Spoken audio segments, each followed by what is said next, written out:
Nous sommes ravis et honorés d'accueillir Tristan Garcia. Tristan Garcia est écrivain et philosophe. Il enseigne la philosophie à l'université de Lyon 3. Auteur prolifique, il a publié de nombreux ouvrages, à la fois du côté de la philosophie et du côté de la littérature. Il souhaite toujours garder distincts ces deux domaines, mais bien sûr, il y a des points de liaison, peut-être qu'on va voir aussi d'ailleurs aujourd'hui. Du côté de la philosophie, on peut compter notamment certains livres que vous connaissez peut-être, Nous, La vie intense, Nous, animaux et humains. Mais c'est d'abord par la somme métaphysique Forme et objet, un traité des choses qu'il a publié en 2011, qu'il s'est fait connaître. Et dans cette première partie qui traite d'ontologie, il propose de regarder le monde et ce qu'il contient de manière plus égale, moins hiérarchique, peut-être moins centrée à partir du regard humain. Et dans Forme et objet, il s'agit de tenter d'examiner, c'est une expérience de pensée, chaque chose telle qu'elle. Et pourquoi? Pour lui donner sa chance, en imaginant ses possibles. Donc la philosophie de Tristan Garcia peut s'envisager, surtout à l'époque de Forme et objet, dans le mouvement qui a débuté dans les années, fin des années 2000, début 2010, du réalisme spéculatif. Où, donc le réalisme spéculatif, il s'agit de poser que le réel embrasse non pas seulement ce qui est présent physiquement, matériellement, ce qu'on voit là tout de suite, ni même ce qui a été dans le passé, mais ce qui pourrait être. Donc ce qui revient à cette idée aussi de possible. Et cette orientation donc, vers le possible, où il s'agit d'ouvrir au maximum les potentialités de chaque chose, se dirige vers de nombreux objets à la fois littéraires et artistiques. Il a d'ailleurs écrit plusieurs textes sur Pierre Huyck, qui est un des artistes exposés en ce moment à l'UMA. Et avec cet intérêt pour le possible, il n'est peut-être pas étonnant que dans ton travail d'écrivain, tu aies écrit aussi de la science-fiction, comme le livre Les Cordelettes de Browser, qu'il a écrit en 2014, où le temps s'est comme arrêté et ne progresse plus. Mais il y a d'autres romans, comme son roman 7, qui a eu le prix du livre inter, qui est un ensemble de nouvelles, qui, une amie me le disait récemment, je ne sais pas si elle est dans la salle, mais en fait, elle aurait lu ce roman 7 aussi comme de la science-fiction. Parce que justement, donc même si la plupart de ces nouvelles posent un scénario assez réaliste, ils ont souvent des côtés très SF parce qu'il y a quelque chose qui dérape, comme une sortie de route. Mêler le réalisme et la science-fiction entraîne le lecteur ou la lectrice sur des mondes mouvants où justement les possibles s'ouvrent. Alors avec le titre que tu as proposé pour ton intervention, L'invention de l'avenir. Nous sommes donc impatients de t'écouter sur la manière dont le possible se construit. Voilà. Et je te remercie beaucoup pour ton intervention. Bien, alors ce que je vous propose cet après-midi, c'est pour ne pas aller dans toutes les directions, une enquête en deux parties. Je vous propose une enquête en deux parties, d'abord sur ce que la science-fiction, alors au sens étroit d'un genre littéraire qui est nommé ainsi au XXe siècle, dans une certaine tradition européenne, plutôt anglaise, germanique, française, un petit peu italienne, ou au sens beaucoup plus large d'une forme de représentation de l'avenir fondée sur de la spéculation à partir de recherches scientifiques. D'essayer donc dans une enquête ensemble de comprendre ce que la science-fiction, en son sens étroit ou en son sens large, n'est pas, et ensuite d'essayer d'aller vers, non pas ce qu'elle est, mais ce qu'elle peut être comme puissance. Pour essayer de comprendre ce qu'elle n'est pas, j'aimerais repartir du sens commun et de ce que disent souvent des gens qui ne lisent pas forcément de la science-fiction, et qui voient dans la science-fiction, au fond, une forme alors plutôt rationalisée, technicisée en partie, adossée au progrès scientifique du XXe siècle, une forme de prédiction, de prophétie, de laïcisation de la prophétie religieuse, ou disons, si on abandonne le terme de prophétie, qui est un petit peu plus compliqué, un peu plus marqué, de prédiction. Donc dans un premier moment, dans une première partie de l'intervention, j'aimerais qu'on essaye de comprendre ensemble pourquoi c'est une mauvaise piste, et ça va recouper des choses que disait Luvan aussi, de concevoir la science-fiction comme une forme de représentation essentiellement littéraire, mais pas seulement, qui peut passer, vous avez aussi des illustrateurs de science-fiction, qui peut passer par un imaginaire visuel, pas strictement narratif. Pourquoi c'est une mauvaise piste de penser que la science-fiction, dans son sens le plus étroit, hein, vraiment d'un genre littéraire déterminé, ou dans un sens beaucoup plus large, hein, d'un esprit de science-fiction, pourquoi la science-fiction n'est pas de la prédiction rationalisée ou de la prédiction fondée sur des connaissances scientifiques. Pour ce premier temps, j'aimerais repartir d'un texte qui est méconnu, qui est presque un texte oublié, qui pourtant a été un texte très important avant la Première Guerre mondiale. Peut-être que certains d'entre vous en ont entendu parler, il y a peu de chances pour qu'ils l'aient lu. C'est un texte qui a été traduit en français, très mal traduit d'ailleurs, même le titre est étrangement traduit, qui est un texte de Wells, donc de H.G. Wells, hein, celui qui a fait La machine à explorer le temps, ou L'homme invisible, ou La forme des choses à venir, qui est un texte que Wells a publié en 1913 et qui a été traduit en français sous le titre de La destruction libératrice. Le titre anglais, c'est The World Set Free, la libération du monde. Ce texte de Wells, alors, j'aimerais qu'on parte d'un paradoxe, c'est que Wells présente ce texte exactement à la manière dont, en général, dans le sens commun, on entend la science-fiction. Il le présente comme une forme, dit-il, de prédiction de l'avenir, puisque c'est en fait, après le premier chapitre qui raconte toute l'histoire de l'humanité, il part des origines de l'homme et il remonte jusqu'à son temps, jusqu'aux années 1910. Ensuite, tout l'ensemble du livre est une tentative de récit par avance du XXe siècle. C'est donc un récit du XXe siècle. Pendant 200 pages, il raconte le XXe siècle. Le XXe siècle qui n'a pas encore eu lieu. Si on entend par XXe siècle quelque chose qui commence avec la Première Guerre mondiale. Il écrit juste avant la Première Guerre mondiale. Le paradoxe de ce texte, c'est que c'est un texte qui a remporté un franc succès de librairie sur le moment, juste avant le déclenchement de la Première Guerre mondiale, puis qui a été totalement oublié, et qui est un des textes les moins connus de Wells, alors que c'est son texte le plus exact, suivant ce qui étaient les critères de Wells. Wells, vous savez, était un socialiste très engagé, mais un socialiste scientiste, qui avait lu Darwin, qui avait lu Marx, qui avait lu du darwinisme social, et qui pensait que la science-fiction était pour lui un outil littéraire pour explorer l'avenir, pour prédire l'avenir, pour prédire d'abord l'effondrement de l'Europe nationaliste, puis l'émergence peut-être d'une société socialiste utopique. Le paradoxe, donc, c'est que si on entend par science-fiction une prédiction de l'avenir, c'est plutôt une bonne prédiction de l'avenir. La destruction libératrice est un texte assez sidérant par sa capacité à envisager par avance des choses qui vont effectivement se passer au XXe siècle. Pourtant, contrairement à L'homme invisible, par exemple, qui est un récit qui est devenu un récit canonique de la science-fiction du XXe siècle, mais qui annonce quelque chose qui, pour l'instant, n'existe pas, qui n'a pas existé, l'invention d'une formule permettant de se rendre invisible, ou même, si vous pensez à l'île du docteur Moreau, qui envisage certaines formes de manipulation génétique, mais qui n'annonce pas le futur. La destruction libératrice annonce le futur. Je vais vous parler d'abord de ce texte pour essayer qu'on comprenne ensemble ce qu'on va appeler dans un premier temps le paradoxe de toute prophétie. Si on ramène toute science-fiction à de la prophétie, le paradoxe d'une prophétie réussie, c'est que quand elle réussit, elle s'annule aussi en tant que prophétie. Elle s'annule en tant que prophétie parce que si on entend, par science-fiction, si on entend une forme de prédiction réussie de l'avenir, le paradoxe, c'est que la science-fiction est condamnée à devenir un mauvais roman réaliste. C'est exactement ce que sont devenus un grand nombre des chapitres du livre de Wells. C'est-à-dire qu'à partir du moment où il s'agit simplement de raconter la réalité par avance, une fois que la science-fiction prédictive est rattrapée par le temps et que ça a eu lieu, elle est très décevante, parce que par exemple le livre de Wells, vous lisez certains chapitres, vous dites « Ah oui, quel génie quand même, il a envisagé des choses, mais c'est assez ennuyeux, il suffirait au fond, pour que ce soit plus précis, que j'aille lire un bon manuel d'histoire du XXe siècle, ça marchera mieux, ou un bon roman réaliste sur l'état du temps présent ». Donc le problème, c'est que, le paradoxe, c'est que si la science-fiction est une prophétie, quand la prophétie s'accomplit, elle s'annule aussi, elle annule toute admiration pour son génie. Son génie semble s'évaporer puisque voilà, elle est rejointe, elle est rattrapée par la réalité du temps présent.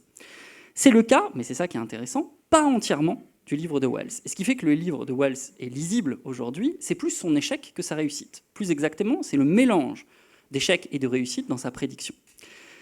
Alors, je vais vous donner juste en 10 minutes un aspect du livre de Wells pour qu'on essaye de comprendre quelle est la part réelle de science-fiction dans le livre de Wells et pourquoi la part de science-fiction n'est pas la part de prédiction et surtout pas la part de prédiction réussie, par la part prophétique, qui était la part que Wells mettait lui-même, qui est un esprit positiviste et qui, d'ailleurs, dans les postfaces qu'il a fait à cet ouvrage lors de ses rééditions, est tout à fait déçu par les chapitres qui pourtant pourraient être les plus intéressants parce qu'il décrit quelque chose qui n'a pas eu lieu. Par contre, il se montre très très fier de certaines choses qu'il a prédites qui n'ont aucun intérêt. Pourquoi ? Le livre de Wells est une histoire de l'humanité qui, et je vous conseille de le lire en anglais, résonne avec le présent parce que c'est une histoire de l'humanité comme espèce, dit-il, prédatrice d'énergie. Il envisage l'humanité depuis son origine et ce sont des récits qui étaient très à la mode à l'époque de Wells, ce sont des récits de ce qu'on appelle la néothénie, c'est-à-dire l'idée suivant laquelle l'espèce humaine, originellement, aurait pour qualité un défaut. Elle aurait pour qualité un défaut de nature. Donc Wells, qui lit beaucoup d'anthropologie à la fin du 19e, au début du 20e siècle, imagine que l'homme est un être fragile qui, lorsqu'il naît, littéralement, lorsqu'il sort au moment où il naît, l'homme est en défaut de nature, dit-il. C'est-à-dire qu'il doit inventer sa propre nature, puisque l'homme est faible. Par exemple, il n'a pas de carapace, contrairement à d'autres animaux, donc il doit se construire des boucliers. Il n'a pas de griffes, donc il doit se construire des armes. Vous voyez, tout ce type de récit, qui date de la fin du 19e siècle, qu'on appelle néothénique, selon lequel la nature de l'homme, c'est de ne pas avoir de nature. C'est de manquer de nature. Donc l'homme doit se construire sa propre nature, ce qui est très difficile, et cette nature que l'homme se construit, c'est ce qu'on appelle la culture. La culture, c'est la nature que l'homme doit se construire lui-même. Donc le récit de Wells, il part de l'idée de néothénie. Partant de l'idée de néothénie, l'idée de Wells, c'est que l'homme est particulièrement un être faible qui manque d'énergie. Donc que l'homme, culturellement, doit chercher à extraire de l'énergie de la nature. Il doit chercher ce qu'il appelle des forces extérieures, des énergies. Donc il fait toute une histoire des énergies fossiles, on est en 1913, de l'extraction. Il montre l'humanité sous le jour d'une sorte d'espèce prédatrice, qui pourrait correspondre à des récits actuels. L'humanité est une espèce prédatrice qui essaye de capter dans la nature des formes d'énergie extérieures et de les internaliser, de les faire siennes. Et en particulier, il y a d'assez belles pages étonnantes où il se projette dans la psychologie de l'homme préhistorique, et l'homme préhistorique jalouse le soleil, parce que le soleil, c'est la principale forme d'énergie, et l'homme a envie de faire sien le soleil. Et cette histoire par laquelle l'homme, qui se sent faible, essaye de capturer les forces de la nature, en particulier les énergies fossiles, mais aussi le vent, aussi la lumière, aboutit selon lui au fait que l'homme moderne va aller essayer d'extraire l'énergie qui viendrait de la nature même, et en particulier de la nature du Soleil, et qu'il va aller chercher au fond de la matière de l'énergie, qui va être de l'énergie nucléaire. Donc le livre de Wells est étonnant parce que Wells vient de lire les premiers physiciens nucléaires des années 10, anglais, qui commencent à s'intéresser au sujet, qui vont eux-mêmes lire le livre de Wells. Il y a un effet d'entraînement. C'est-à-dire qu'il lit de la science, mais les scientifiques vont lire le livre de Wells, qui a un fort succès dans la sphère scientifique, juste avant la Première Guerre mondiale. Et Wells est le premier à imaginer des formes d'énergie nucléaire, et surtout le premier à imaginer que l'énergie nucléaire va mener à la bombe nucléaire. Donc Wells décrit une humanité qui va entrer dans une phase guerrière dans l'année 1956, dit-il. Alors c'est assez intéressant parce que par une logique de condensation, comme chez Freud, vous savez, dans la logique du rêve, il y a une logique de condensation, Wells semble condenser les deux guerres mondiales en une seule, qu'il appelle la dernière guerre. Il n'y a pas de première guerre, il n'y a pas de deuxième guerre mondiale dans son XXe siècle, il y a une dernière guerre. Cette dernière guerre va aller de 1956 jusqu'en 1970. Elle va aboutir à la dévastation de la Terre et à une dévastation écologique. Donc il imagine une dévastation écologique qui est liée à la découverte de l'énergie nucléaire, au dévoiement de l'énergie nucléaire pour des usages industriels et militaires, à l'apparition de la bombe nucléaire. Et là, il a des images très saisissantes, c'est qu'il se met à se représenter ce qu'il appelle la catastrophe. Et la catastrophe, c'est l'explosion de bombes nucléaires, donc il emploie le terme de bombes nucléaires, qui produisent, c'est très beau cette image, je trouve, ce qu'il appelle des explosantes fixes. C'est-à-dire qu'il imagine qu'en fait, ce sont des bombes qui, au lieu d'exploser instantanément, ne cessent pas d'exploser pendant des dizaines d'années. Et il a l'intuition de la radioactivité. C'est-à-dire il a l'intuition, il arrive à condenser, vous voyez avec le rêve, dans certaines pages, il va décrire simultanément Hiroshima et Tchernobyl. C'est-à-dire qu'il imagine à la fois la bombe nucléaire et en même temps, il imagine des territoires irradiés pendant des dizaines et des dizaines d'années, qui sont des plaines pauvres, dans lesquelles vous avez une sorte de feu pourpre, dit-il, qui rougeoie, et qui ne cesse d'exploser, et qui va ne cesser d'exploser pendant des dizaines et des dizaines d'années, rendant la vie invivable. Et la nature tellement hostile que les hommes sont obligés de partir ailleurs sur la Terre.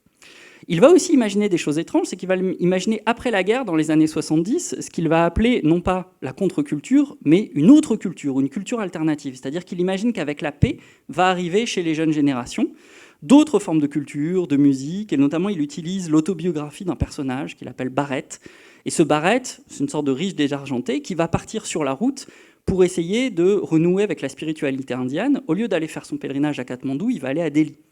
Donc il y a plein d'effets, et c'est très saisissant à lire. Le livre est saisissant parce qu'on a l'impression qu'en 1913, Wells a une sorte d'intuition fondée sur ses lectures scientifiques de ce que va être effectivement le XXe siècle. Sauf que, effectivement, d'une page à l'autre, on a cet effet très troublant de lecteur qui est qu'on lit quelqu'un qui imagine tout cela en étant juste sur le seuil du XXe siècle, vous voyez, en 1913, et nous, on en est sortis. Étant sortis du XXe siècle, on lit au passé la projection par quelqu'un avant qu'il entre dans ce siècle de ce que pourrait être ce siècle. Il se trouve donc que cette projection est à la fois réussie et ratée. Elle est réussie et ratée, et donc comme je vous le disais au début, ce qui est étonnant, c'est que ce de quoi Wells était le plus fier, ce sont des moments, par exemple, il y a vraiment un très long moment dans lequel il imagine un grand congrès dans lequel les grandes nations européennes s'entretiennent, essayent de redécouper leur territoire. En fait, il pense au congrès de Vienne de 1815, mais effectivement, il anticipe sur le congrès de Versailles de 1919. Il le décrit assez bien, c'est ce qu'il y a de moins intéressant. C'est pas très intéressant parce que toute la diplomatie spéculative qu'il imagine, elle serait bien mieux décrite effectivement dans un livre d'histoire. Donc le problème du livre de Wells, le problème de cette, donc, avec la traduction, destruction libératrice étonnante, c'est qu'on voit bien qu'on a ici un livre de science-fiction, en un sens assez étroit, un livre scientiste, qui est un livre où les personnages ont très peu d'importance. D'ailleurs, littérairement, Wells utilise une technique assez étrange, intéressante, mais assez étrange, qui produit un effet de détachement du lecteur.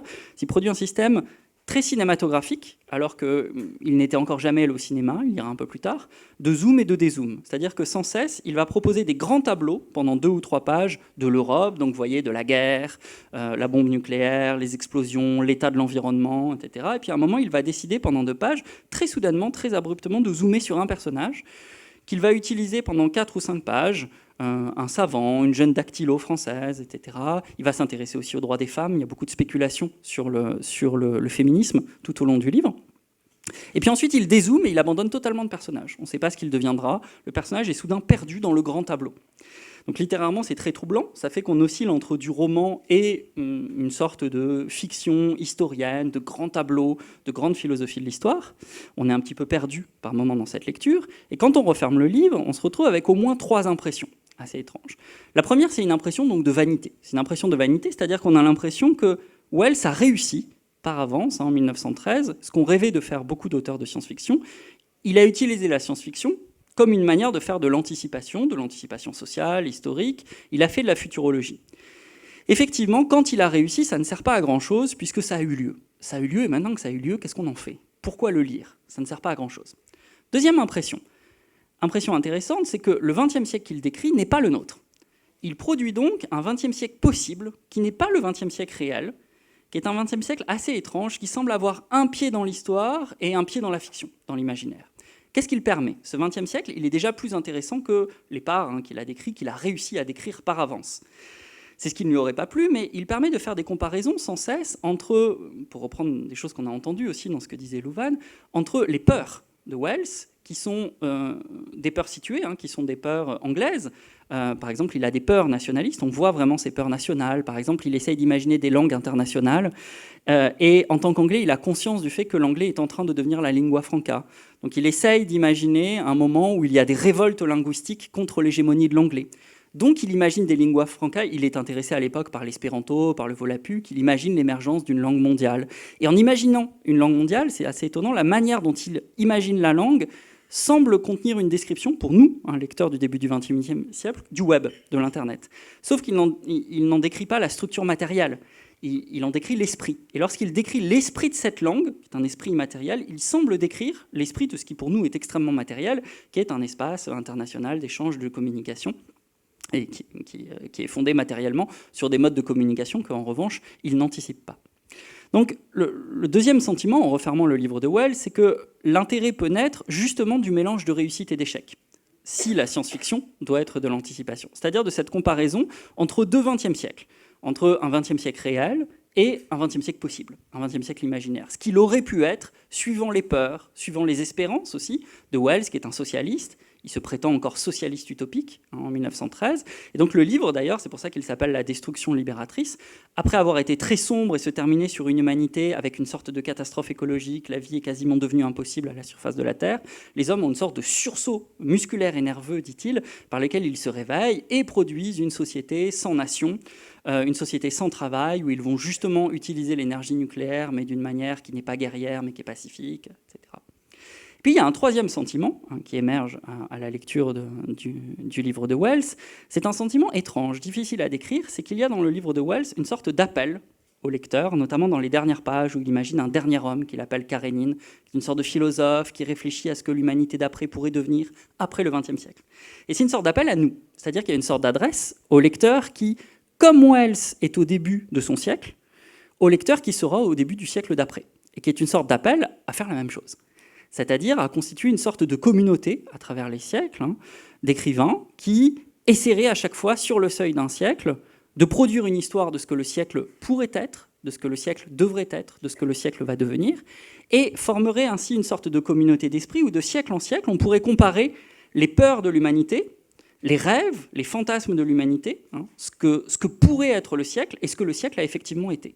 Et donc, vous voyez, il y a une sorte d'idée, une sorte de non seulement de progression historique, mais de méta-progression historique, par lequel on ne comparerait pas simplement ce que les siècles ont été, mais on comparerait systématiquement ce qu'on a cru que seraient les siècles, ce que les siècles ont été, pour essayer de le rapporter à nos propres rêves, nos propres cauchemars au début du XXIe siècle, notre propre manière d'anticiper le siècle à venir, pour essayer de le moduler, de le pondérer par rapport à l'échec relatif ou aux réussites relatives de Wells dans sa propre anticipation du siècle qui désormais pour nous est passé, et le XXe siècle.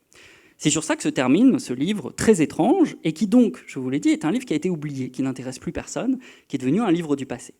Ce qui doit nous amener à faire un pas en arrière pour essayer de comprendre pourquoi à la fois l'échec et la réussite du livre de Wells doit nous indiquer que Wells se trompe, pas entièrement, mais il se trompe en croyant que la science-fiction, ça n'est que ça n'est que de la prédiction. C'est-à-dire que la science-fiction, c'est de la prédiction, à partir de Wells, en partie, mais ça ne peut pas être que ça. Pourquoi ? Parce qu'en fait, dans l'introduction à son ouvrage, ce que fait Wells, c'est qu'il identifie la science-fiction à une manière d'introduire, dit-il, l'avenir dans la réalité. C'est-à-dire d'aller chercher l'avenir, des représentations de l'avenir, et d'essayer de les mettre dans la réalité, de réaliser des représentations de l'avenir. Et le terme qui manque dans l'introduction, dans la conclusion de Wells, c'est le terme de possible. Dans un deuxième moment de notre enquête, j'aimerais qu'on réintroduise le possible pour essayer de comprendre qu'est-ce qui manque, en fait, au livre ou à l'entreprise de Wells, qui fait que ça ne rend pas justice à, non pas ce qu'est la science-fiction, mais à ce que peut faire la science-fiction, à ce que peut être la science-fiction. Pour ça, je vous propose de faire un pas en arrière dans le temps, et de retourner de 1913 vers les origines de la science-fiction européenne, vers ce qui se passe plutôt au XVIIIe siècle, quand, alors qu'on n'appelle pas du tout ça de la science-fiction, mais de l'anticipation sociale, de l'utopie ou des voyages extraordinaires, commencent à se produire des récits fictionnels, par lesquels, qu'est-ce qui va se passer ? Des auteurs européens, des auteurs français, allemands, des États germaniques, anglais et de l'Italie du Nord, commencent à faire quoi ? Ils commencent à essayer de projeter le possible hors du présent. C'est exactement ce que fait par exemple Louis-Sébastien Mercier, quand il décrit l'an 2440, et qui va lancer une mode en Europe où, dans tous les pays européens, y compris les pays slaves, les pays russes, où ça va être une mode très importante, on va voir fleurir, souvent écrits par des anonymes, à la fin du XVIIIe siècle, des descriptions de l'an 2000, des descriptions de l'an 4000, des descriptions de l'an 3000. Pourquoi est-ce que fleurissent à ce moment-là ces descriptions ? Pour une raison simple, c'est un problème de censure. À la suite de Mercier, en fait, dans la plupart des États du XVIIIe siècle, avant la Révolution française, des questions de censure font qu'il est devenu très difficile de produire une critique, pour Mercier, de la monarchie française, ou pour d'autres auteurs un peu partout en Europe, de critiquer la religion et de critiquer les princes.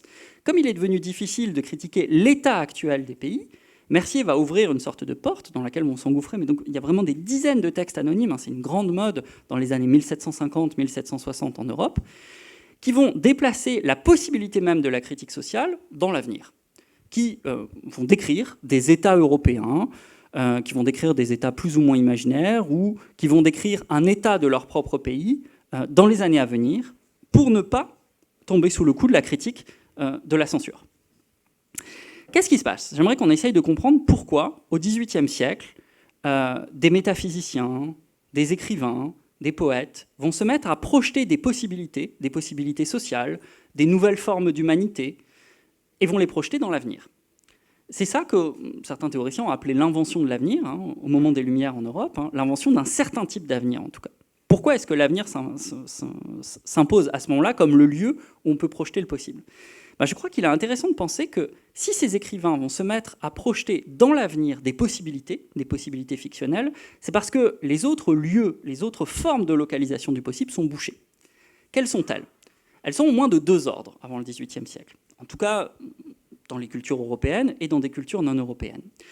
La première forme, c'est la forme la plus classique, c'est la forme du mythe.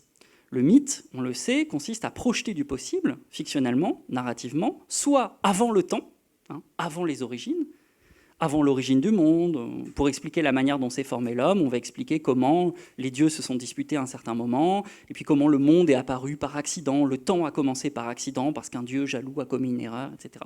Donc on va décrire des possibilités, on va décrire ces possibilités en les déplaçant dans la description d'un monde avant le temps, juste avant le temps, ou à l'origine du temps, à l'origine du monde. On va le décrire, en tout cas, on va projeter des possibilités plutôt dans le passé. Donc le mythe, c'est plutôt la projection fictionnelle de possibilités anthropologiques, de possibilités narratives, de possibilités de combinaisons et de recombinaisons sur les genres, sur les sexes, sur les espèces. Qu'est-ce qui fait que l'homme est différent des autres espèces ou n'est pas différent des autres espèces?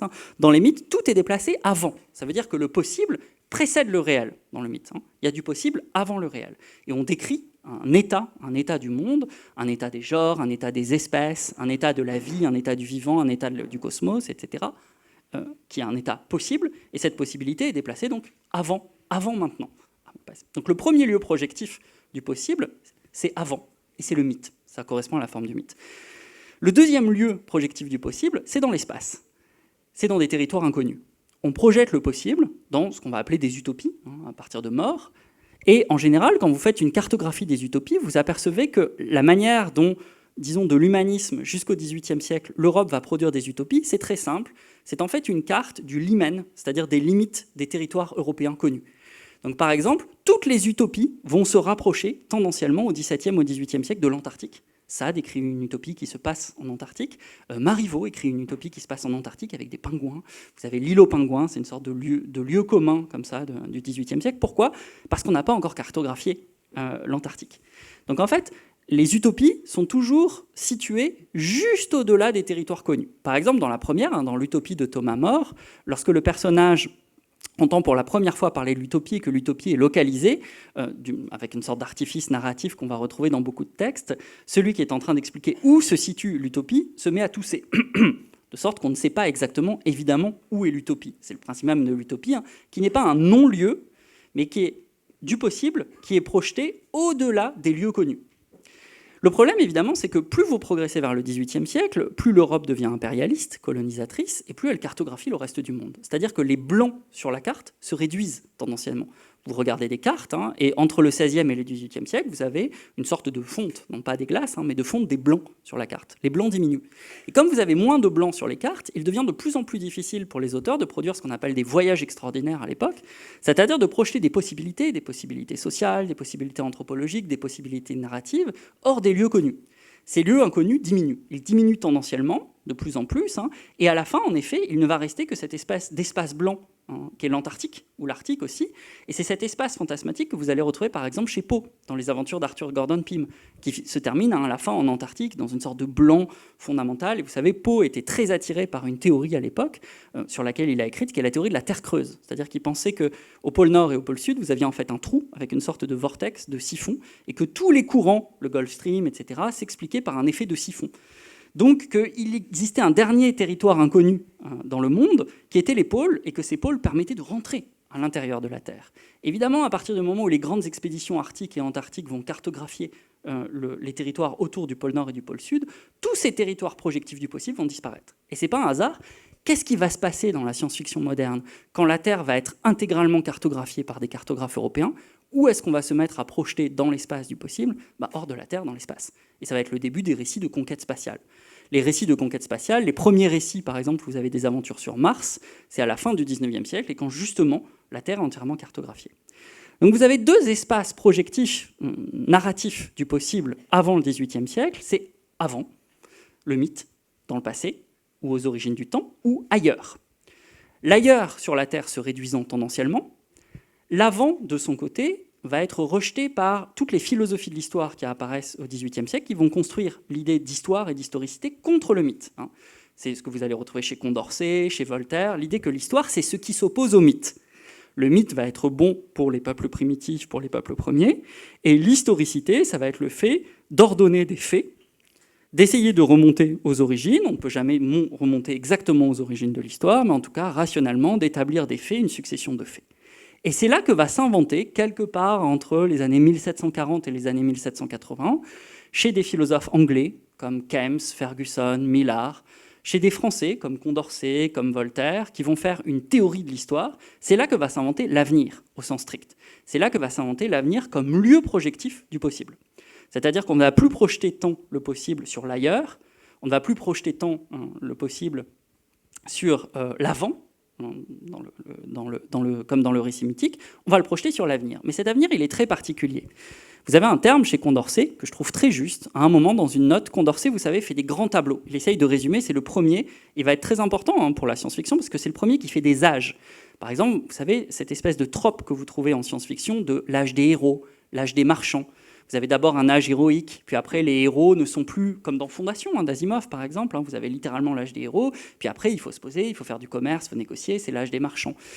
Vous avez des vertus nobles qui sont perdues, mais par contre vous avez une rationalisation de la société, et puis vous avez l'âge des scientifiques, etc. Tout ça vous le trouvez chez Condorcet. Donc Condorcet fait des grands tableaux où il essaye de rationaliser les périodes, les époques de l'histoire universelle.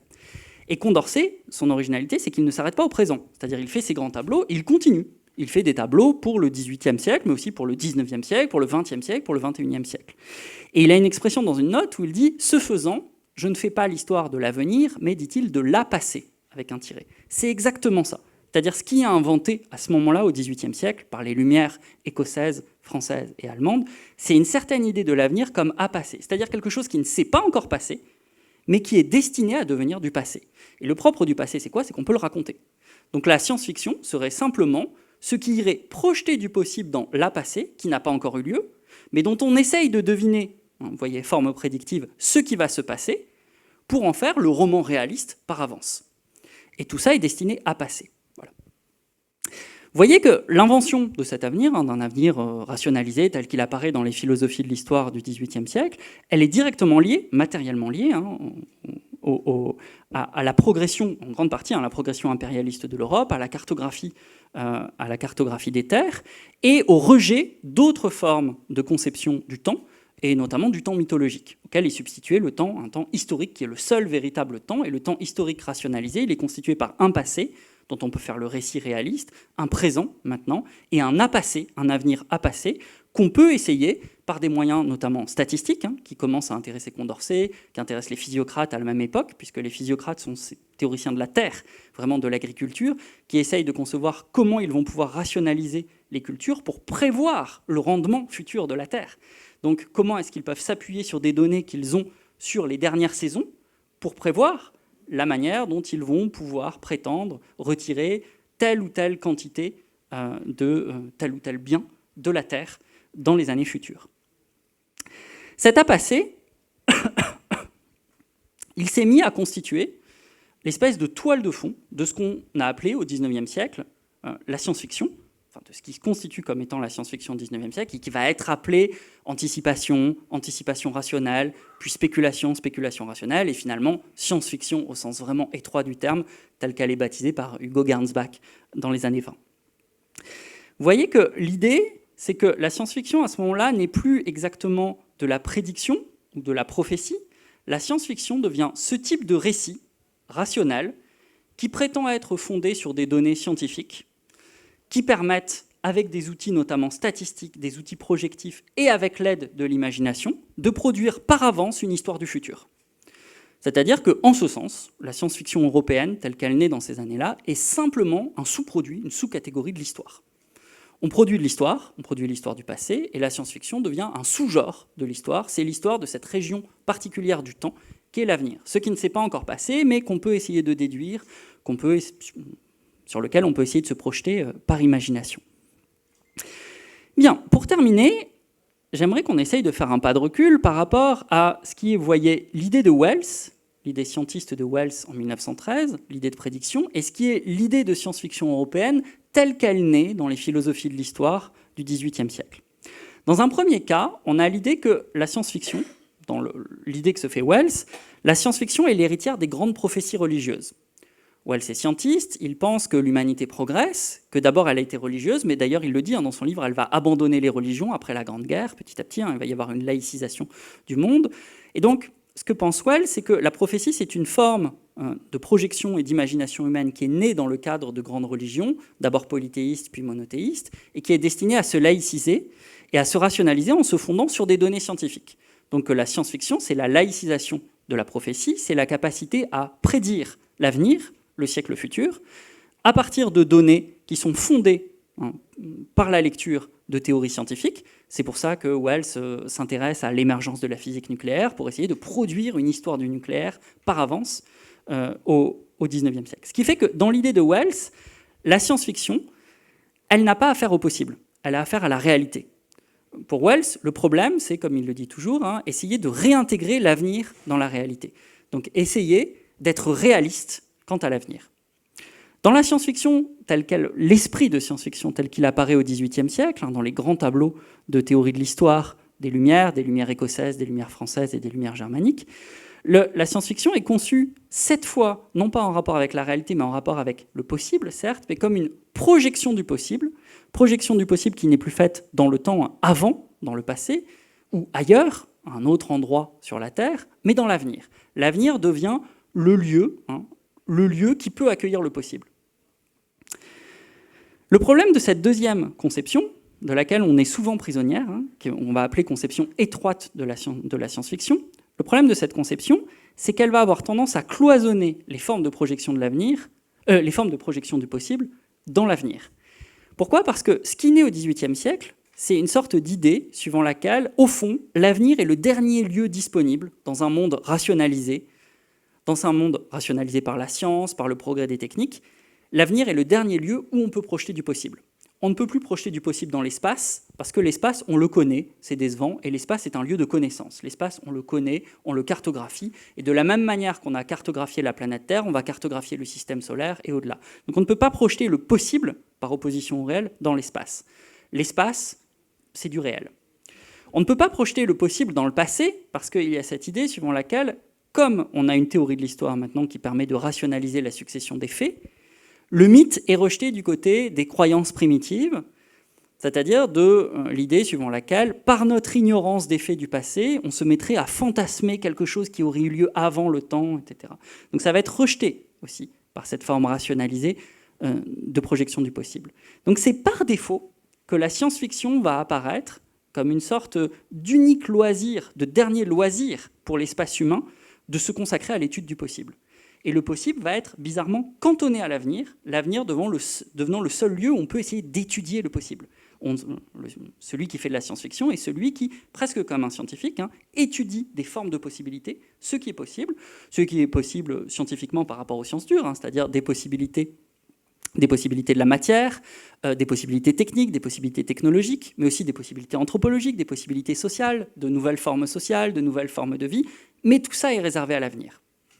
Ce qui fait qu'il me semble qu'avec un pas de recul, on pourrait dire qu'une conception large et non pas étroite de la science-fiction, c'est une conception qui défendrait que, à la fois, l'avenir est toujours un lieu possible de projection du possible, mais il ne doit jamais être le seul.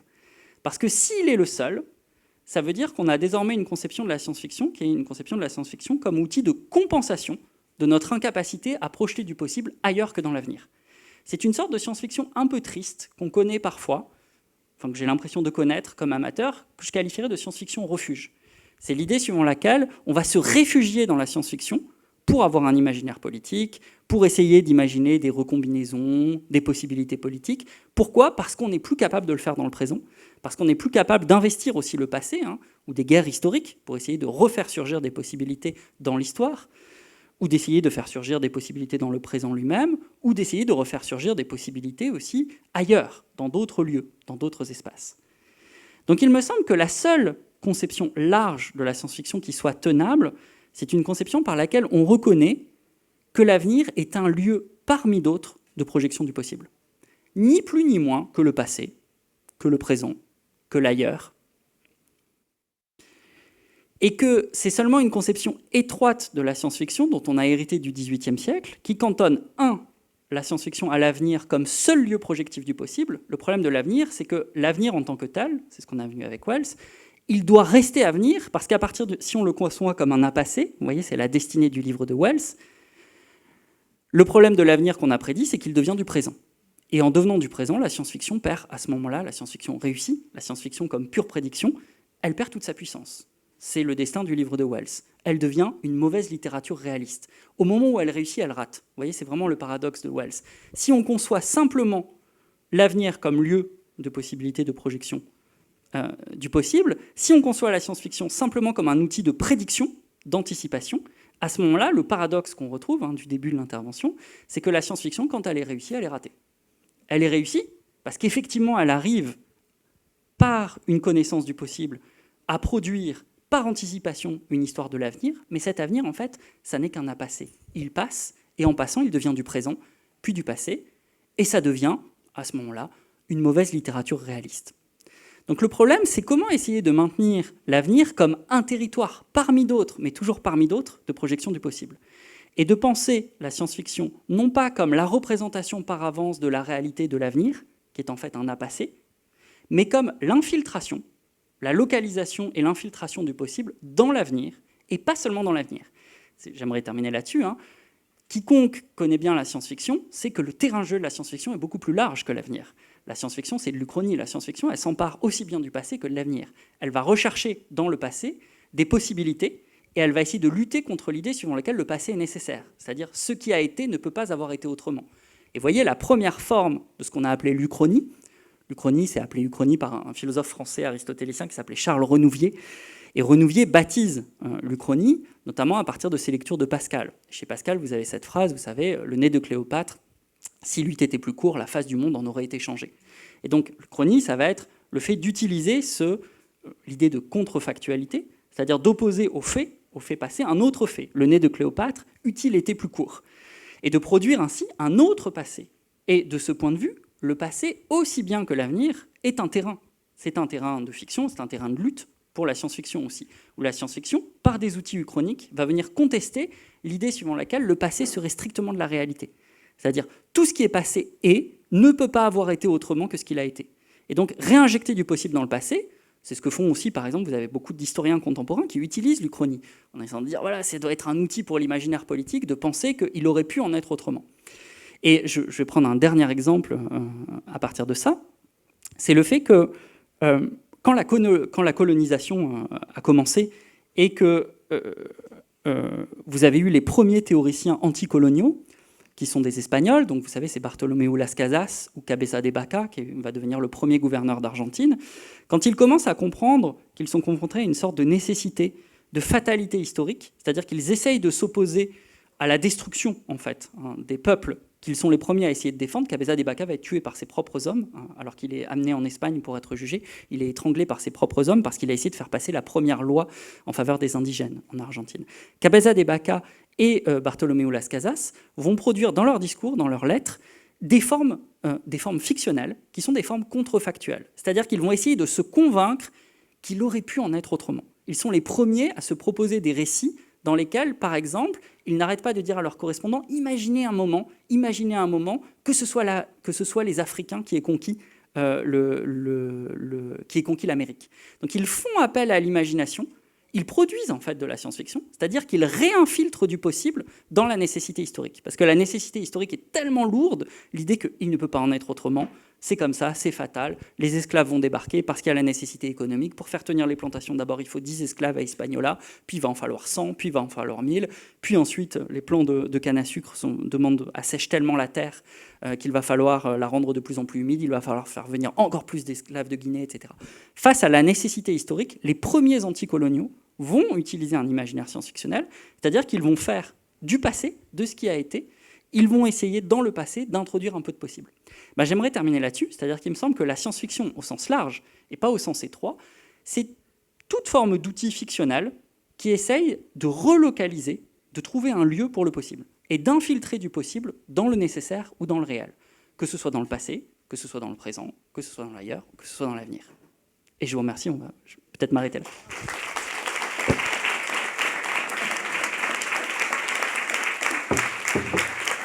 Merci beaucoup, Tristan Garcia, pour cette magnifique intervention. Peut-être que vous avez des questions.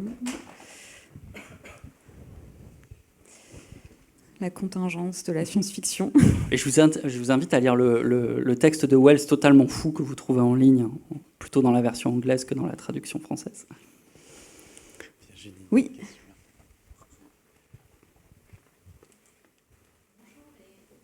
sais pas si vous m'entendez. C'est bon.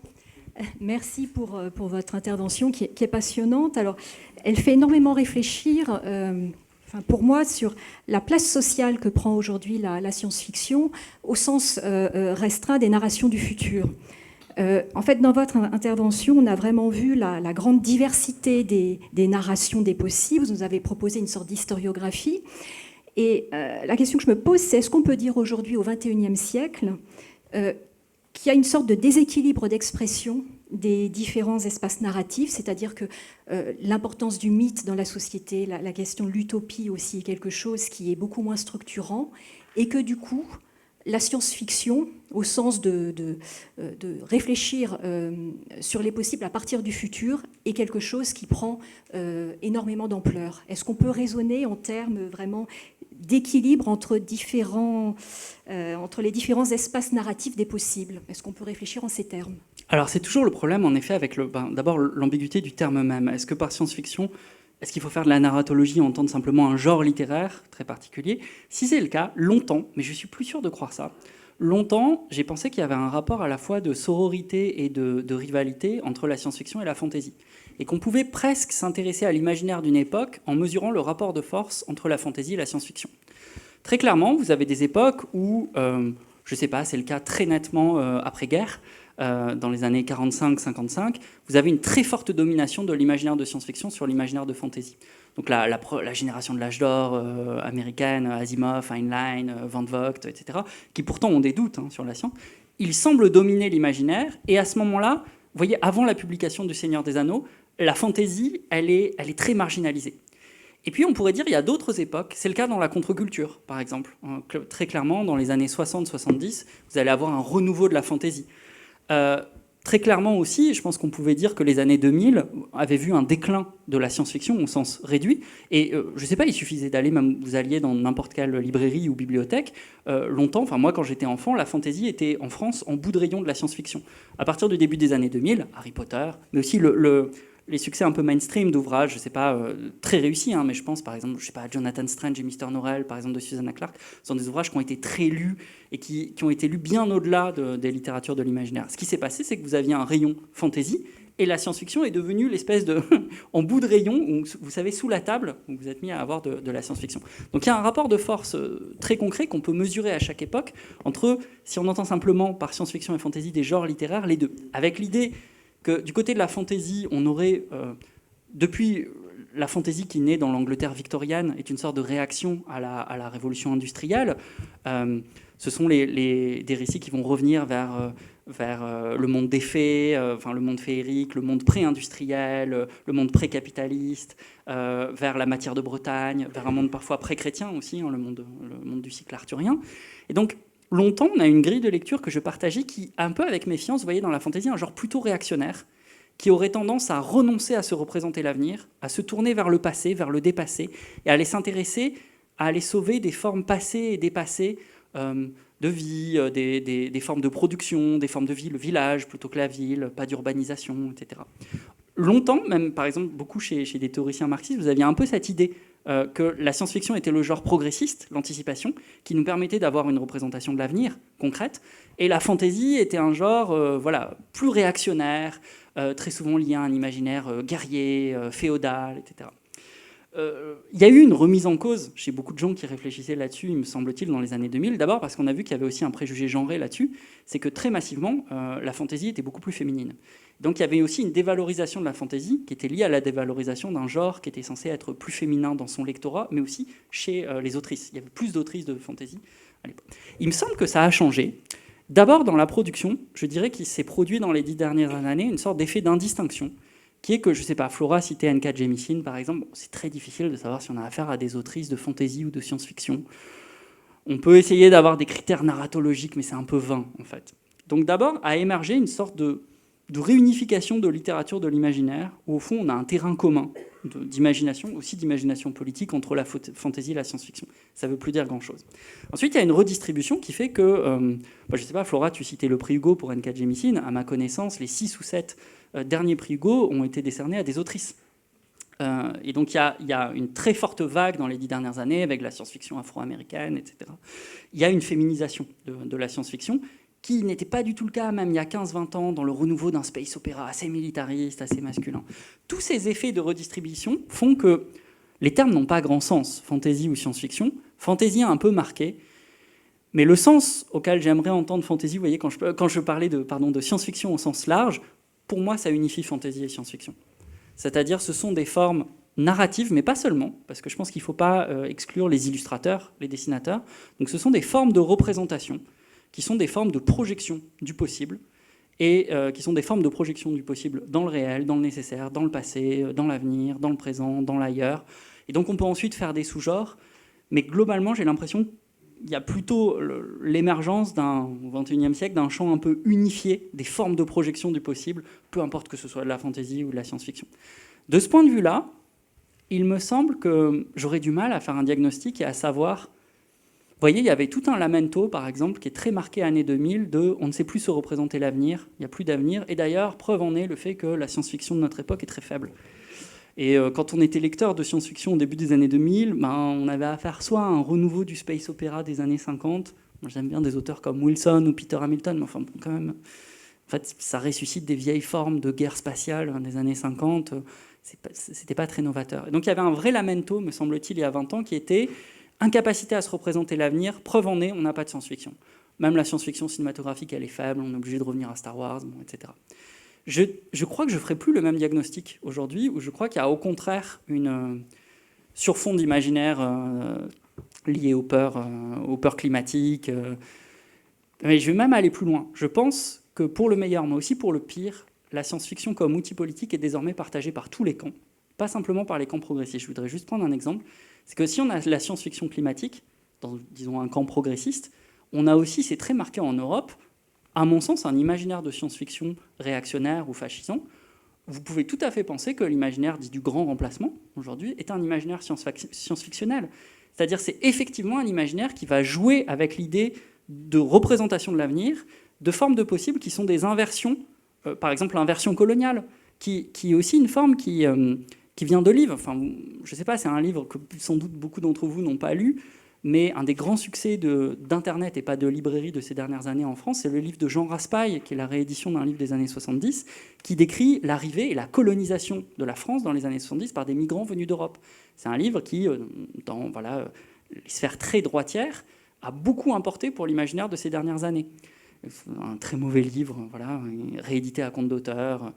Et ce livre-là montre que l'imaginaire science-fictionnel, je pense qu'il est à l'œuvre dans des camps progressistes, dans des camps émancipateurs, mais aussi bien dans des camps réactionnaires et dans des camps fascistes. Donc, que de ce point de vue-là, le diagnostic serait qu'au contraire, la science-fiction est redevenue une très grande puissance d'imagination et de projection du possible, mais partagée par tous les camps.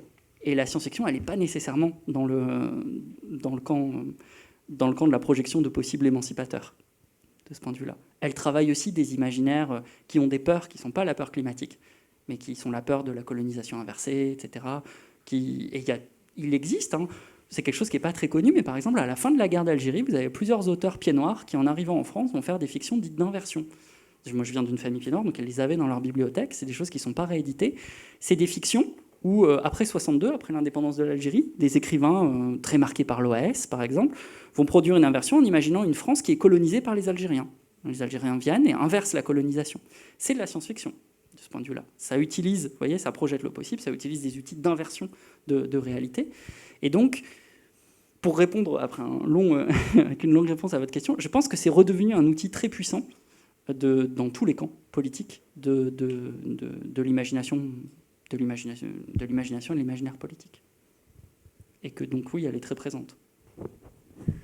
Merci beaucoup. Virginie Tournet, demain, présentera le projet Red Team, donc parce qu'elle travaille...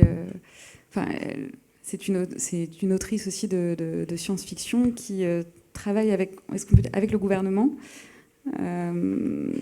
dans un projet donc, qui s'appelle Red Team, qui imagine pour le gouvernement des possibles des possibles menaces dans le futur. Voilà, donc je pense qu'elle... Oui, je présenterai effectivement plus en détail demain le projet. Donc, c'est une initiative qui avait été lancée par l'Agence Innovation Défense, voilà. Effectivement. Et il s'agit d'imaginer les types de menaces dans 30-40 ans, mais effectivement, par rapport au statut de la fiction, je reviendrai plus en détail demain, et en réponse aussi à tout ce qui a été dit aujourd'hui, pour vraiment présenter de façon épistémologiquement correcte le projet. Est-ce qu'il y a encore d'autres questions? On va passer... Est-ce qu'il y a encore d'autres questions? Est-ce qu'on a le temps encore pour une question? Martin? On a le temps pour une question si la réponse est brillante et courte. Je ne vois pas du côté droit. Est-ce que quelqu'un... Non. Mais on va avoir plein de temps de toute façon pendant le break pour poser des questions à Tristan Garcia, qu'on applaudit encore et qu'on remercie pour ça.